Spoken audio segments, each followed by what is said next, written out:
Let's get started. So today we will talk, like I said, about leadership. So the self-enrichment empowerment program, the first module, which we are calling as Enrich, this will be followed by two modules, which is Excel in our jobs and our personal life. And the third one will be Embody. In the Enrich part, there'll be 12 sessions. The first one, which we are committed to is on leadership, in terms of what exactly is leadership, what are the characteristics of a good leader. Is it something where people are born with the skill? Is it something where people can develop the skill? What is it? And that's what we will get to when we come to leadership. I wanted to take one or two slides in terms of what we spoke about in the last session, that every session will be, it can be connected to this particular slide. When we talk about leadership, what we want out of this particular program is not that we become more intelligent about leadership. What we want is, we want us to become better leaders. So we are really very, very clear and focused, saying that it is not so much about the knowledge which we pick up in these discussions and classes, but rather what is that I can take from here, take back home and implement in my own lives, so that I'm able to have a life which has a better quality of inner life. Right? So that is what our hope is. So we will have something which will always be, which is give us an awareness and a recognition of what it is, a deeper understanding of that particular concept. In today's case, it will be leadership, relating to our situation, which is where we are going to be discussing the case studies. And finally, we'll come to saying, what is that I could do? What is that I go and do in the next few weeks and months and years? What is that I'm going to be doing so that I become a better leader than what I am today? A lot of you are in leadership positions as well. Now, the thing about leadership is this, all right? I don't know if some of you know that we have close to 15,000 books which are published on leadership. We have more than 1,000 articles which are written on leadership on an annual basis. 15,000 books on one single word, leadership. There are 1,000 articles which are getting written, more than 1,000 articles which are getting written on an annual basis on this one small thing called leadership. Okay. But if we understand leadership deeply enough, there are really only 3 or 4 very large components to leadership. And very often, it's a word which has been badly understood. And what we will hope to do in the next 20-30 minutes is really to bring some clarity to what exactly is leadership. We saw this in the previous session. The predicament, the paradox, the situation in which all leaders are in is, the first thing is, I have to recognize that I cannot do everything. Okay, so we don't have the choice of saying, if somebody is not doing it well enough, we don't have the choice of saying, oh, forget it, let me do it. I mean, just give it to me, let me do it. We can't. Okay, we cannot do everything. If you're in leadership position, there is enough and more to do that we cannot do everything. Second, others are unlikely to do it like you. We are not saying they will do it better than you or worse than you, but from our point of view, it will always seem like they're not doing as well as us, right? So the others will not do it like you. So insisting that you do it exactly in the same way will be extremely disempowering for the other person, because the other person has their own method and style and way of doing that. And that is the other part about it. The third thing is, that's fine, I'm not doing it, the others are doing it, in which case, will you just let me be? And we say, no, you are still responsible for it, because the buck stops with you. This is really at the core of leadership, that you can't do everything and the others are unlikely to do it like you. And the third thing is, you are still responsible, accountable, and the buck stops with you. right? If we understand and assimilate this, that will give us a good starting point to move forward. That I can't do everything. Others are unlikely to do it as well as I can, or as well or like me. And the third thing is, well, I'm still responsible because the buck really stops with me.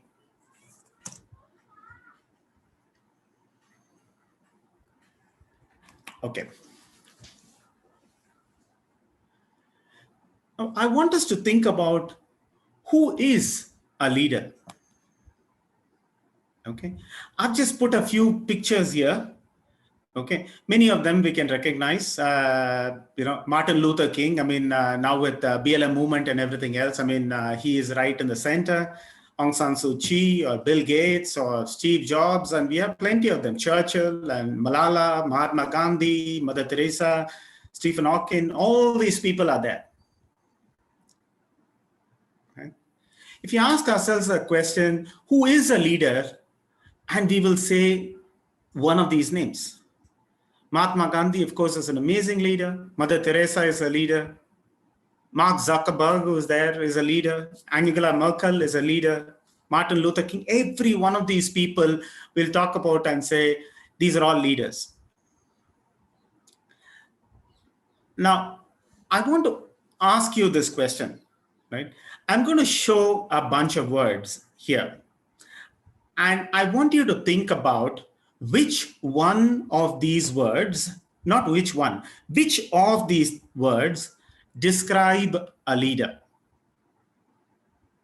Okay. Some of them describe a leader, and some of them are not attributes of a leader. All right. These are the words. Authority, empathetic. Empathetic by definition means my ability to put myself in the other person's shoes, or my ability to see things from another person's point of view. That is empathy. Motivator, emotional person, somebody who's highly emotional. Commander, rational, respectful, and courageous. Does anybody want to take we'll take a 1 minute quick one in terms of, does anybody feel any of these words is not really, you can put it in the chat box, any of these words which you think does not describe a leader? Many of them describe a leader, some of them don't describe what a leader is. Could you just put it in your chat box in terms of which of these words probably don't describe a leader?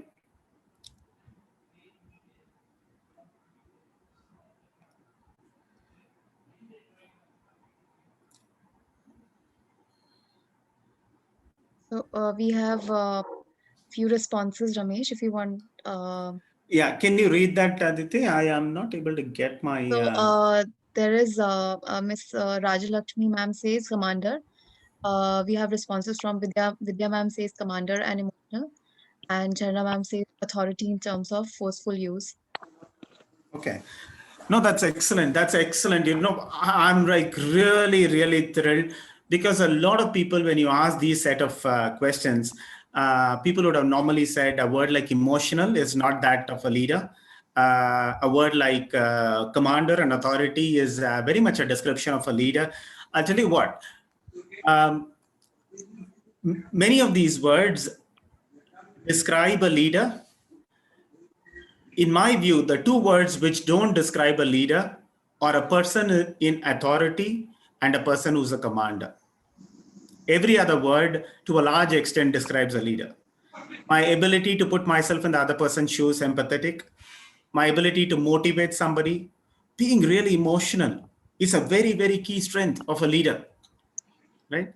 We are not talking about uncontrolled, unthought emotions, but we are really talking about really high quality emotions. If Mother Teresa, a lot of great things in this world have happened because of emotions, right?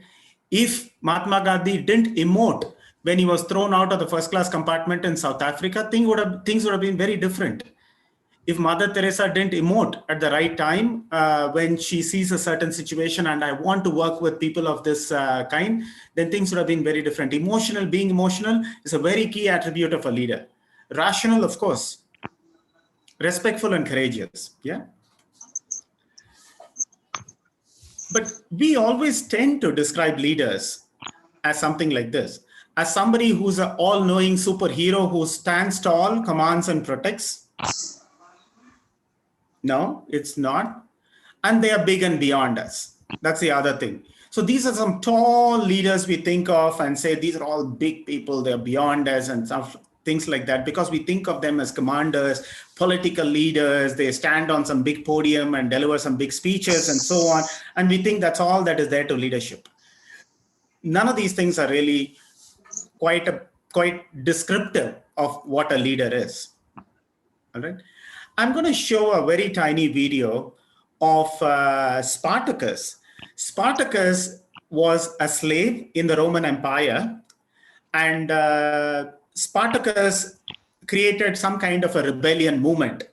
Okay, and he was the head of the rebellion movement, and the emperor really wanted to know who Spartacus was, because they knew that if they are able to catch hold of Spartacus, all right, if they can catch hold of Spartacus and take him out and put him in prison, the entire rebellion movement will be squashed. They were very clear of it. They wanted to find out who Spartacus was. This is a scene from the movie Spartacus.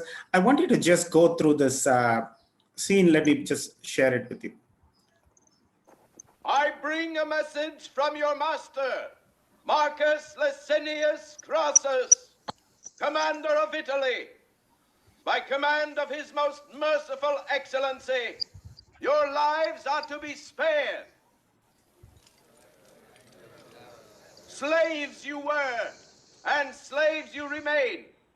But the terrible penalty of crucifixion has been set aside on the single condition that you identify the body or the living person of the slave called Spartacus.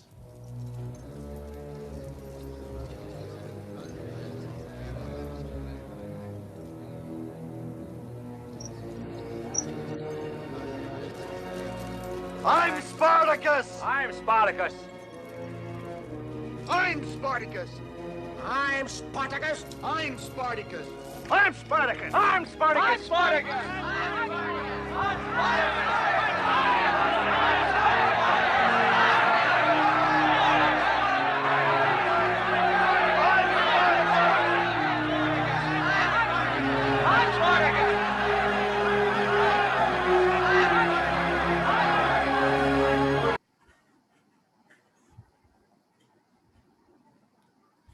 What did we find out there? Right? So there is a slave. He is not the king of Rome. He's a slave by name Spartacus. All right.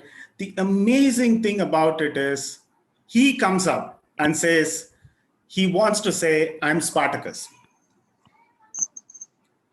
But the shared value which all the people amongst the slave is such that every person stands up and they say, I'm Spartacus.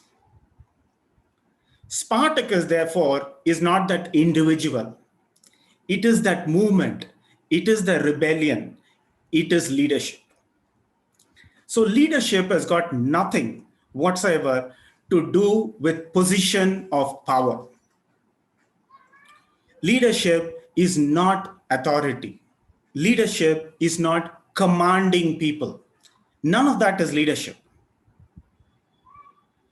Leadership is a quality. It's a trait which is there in individuals. What quality? When asked who's Spartacus, the first person to get up was Spartacus. He didn't try to duck, because leadership is not authority. It is responsibility. It is not about commanding. It is about creating that joint trust and cooperation amongst all the team members, that we share a common vision, we share a common purpose to go somewhere.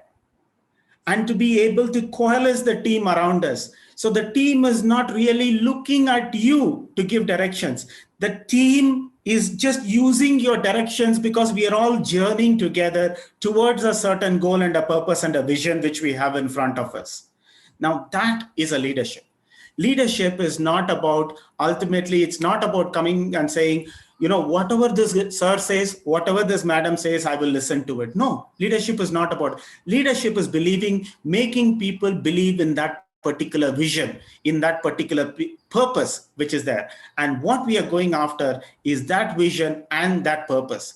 And we just happen to be, as leaders, as followers, as all of us, we just happen to be the people who are taking the message forward, making that thing happen. And we are passengers in that sense. Okay, so leadership is really not a quality or a position. It's a quality, not a position, it's not a power position. It is not about authority. It's not about commanding. It's not any of those things. It's a responsible quality which we have to build trust and cooperation. That is what leadership is. So I'm going to just say 4 things about leadership in this didactic. The first thing about leadership is a leader is a person who can develop a vision. What do we mean by that? A vision has got 3 elements to it. First, as a leader, the first thing we have to get used to is we will never be clear about what the future holds for us or for anybody. As the head of the school, which you are, you will never be clear about where this change in the way we are doing pedagogy, Zoom and this and that. Will the world go fully digital? Will the world go hybrid? Will we come back to a physical school when all this COVID comes and goes? And where will it go? We will never know that. But we still have the responsibility to imagine a future. Why do we need to imagine a future? Because our destination is within that future. If we can't imagine a future, we don't know where we are going to land up. Our destination is embedded in the future. Why is our destination important? If we don't know where our destination is, we don't know where to go. We can't set a goal. And then once we set a goal, the third part about vision is about developing how will I go there? Okay, 3 things. What is the map? What is the geography? What is the map in which I want to land? What is my imagination of the future is one important part of vision. Second is developing a goal. My advice, my recommendation for all of us is to always develop a stretch goal. Okay, so a stretch goal is something where you only have a 30 or 40% chance of ever achieving that. One might ask the question, why would you want to set a goal like that? Because it has been proven time and again. There is enough and more empirical evidence. You set a goal which is ridiculously high, and you even reach 70% of the goal which you set for yourself, which is usually much better than setting a conservative goal. The goal for Echo is to touch 1 billion lives. 1 billion lives, I mean, are you kidding me? But that's the goal. Right? That's a stretch goal. A starting good stretch goals look like that. A tiny little organization called Komatsu out of Japan set a goal saying that we will beat Caterpillar, which is the largest company of earth moving equipment at that point in time. And they said we will beat Marusi was the name which they had. So always set a stretch goal. And the third is we are responsible for developing a strategy.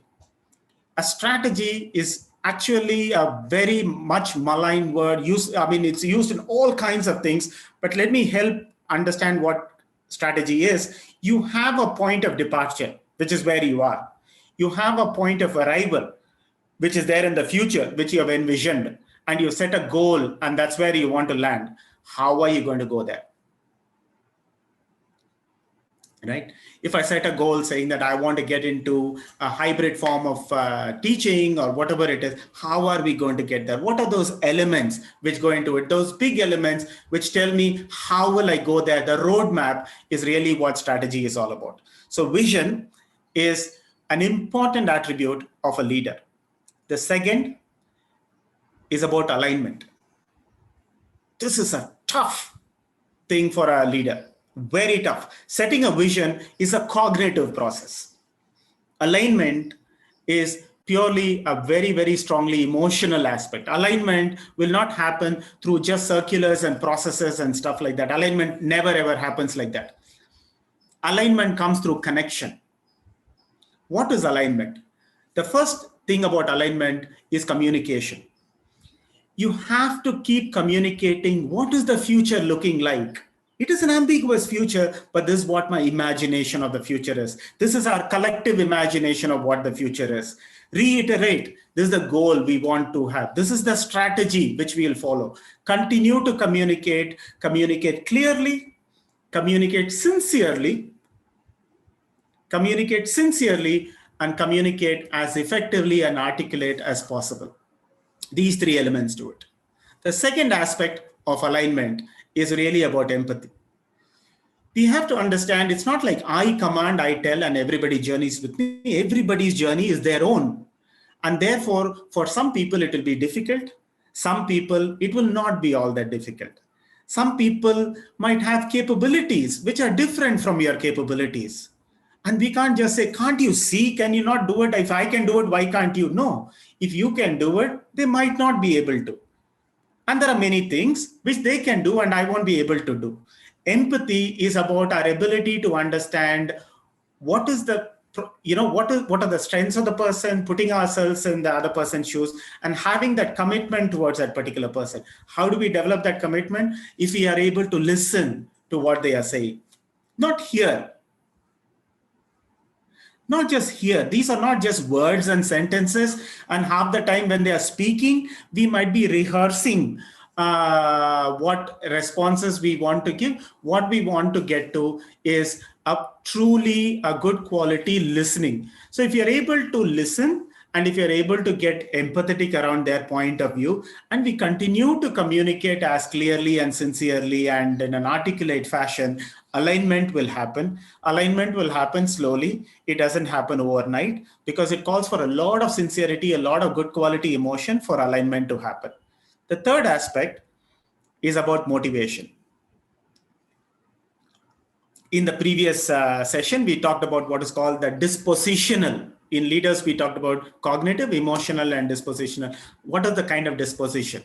This is fairly straightforward. Motivation is having that optimism.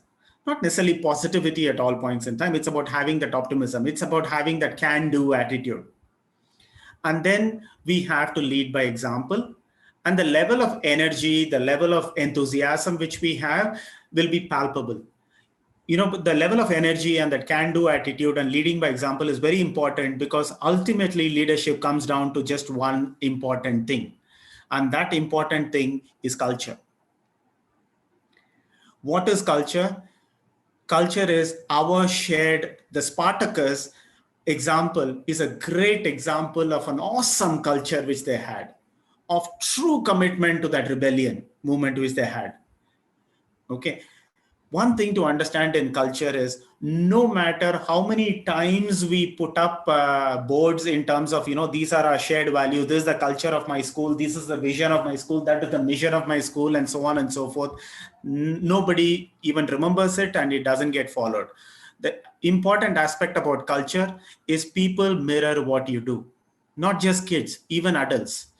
People, when you are in a leadership position, whatever you do, not what you say, whatever you do, people tend to mirror what you do. So if you want trust people. If you want people to be honest, then be honest. There is no other choice. Okay.